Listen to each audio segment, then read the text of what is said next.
এই পৃথিবীতে আপনি কয় বছর বাঁচবেন? 60 বছর একটু কম হয়ে যায়, 70 কিংবা 80 বছর কিংবা 100 বছর। তারপরে কিন্তু আপনাকে আসলে মৃত্যুর কোলে ঢলে পড়তে হবে এই পৃথিবীতে। তখন আপনার আর কোনো জায়গা হবে না, আপনার নামটা আসলে একটা লাশে পরিণত হবে। আসলে এই 60-70 বছর বয়সে এই পৃথিবীতে থেকে অহংকার, হিংসা, অহমিকা, দম্ভ করে মানুষের সাথে খারাপ আচরণ করে, এগুলো আসলে মানায় না। একটা মানুষকে টাকার বড়াই করা তখনই মানায় যখন তার 100 কিংবা 1000 কোটি টাকা থাকে। কিন্তু যার কাছে 1 লক্ষ টাকা আছে, যার পকেটে 500 টাকাও নাই, তার কাছে আসলে টাকার বাহাদুরি আসলে মানায় না।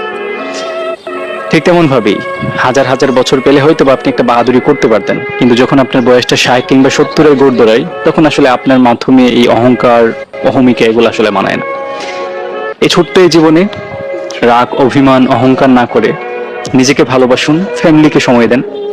হুট করে একটা সুন্দর জায়গা থেকে ঘুরে আসুন, বিকেলের সূর্যাস্ত দেখুন, সকালবেলার সূর্যোদয়কে প্রাণ ভরে দেখুন, আল্লাহ তাআলার নিয়ামত রাজিকে উপভোগ করুন।